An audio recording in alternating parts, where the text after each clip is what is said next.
The real estate sector in Kurdish-controlled Iraq is worth an estimated $10 billion, according to local government reports. But with security concerns and a history of corruption, investors are cautious. Arwa Damon takes a look at how one American entrepreneur is taking the risk and building a residential development in the city of Erbil.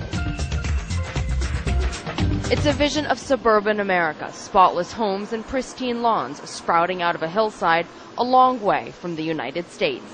For between $250,000 and $600,000, Iraqis can own a piece of the American dream. It's called the American Village, and it's in Iraq.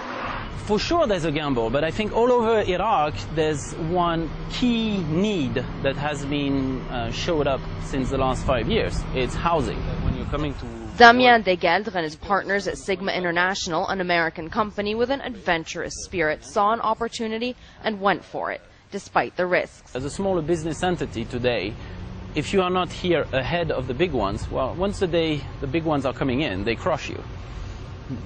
Their potential, income and investment is so much higher than yours that you don't have a chance.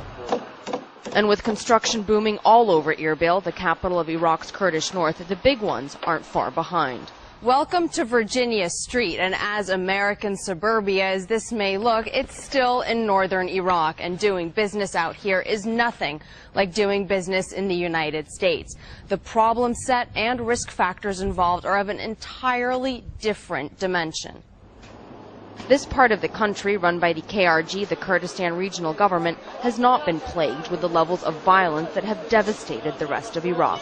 But security is still a factor to be taken into consideration, as are the realities that come with doing business in a part of the world that's been dealing with corruption for decades. We are struggling and trying to pass on a messages to the international community that there might be some part of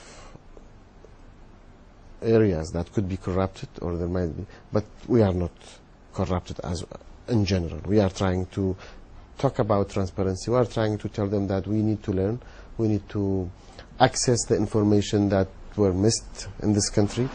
Without that knowledge or a strong financial infrastructure, doing business here can be a challenge. Well, the absence of a decent banking system is one of that, which is a consequence for the absence of insurance system as well. Mortgaging and financing for buyers doesn't exist here. But at the same time, it's an adventure because you're starting from scratch. Everything is possible. Maybe that's why the American dream-style homes here are selling. Arwa Damon for Marketplace Middle East in Erbil, Iraq. And that's it for this edition of CNN Marketplace Middle East. I'm John Defterius. Thanks for watching.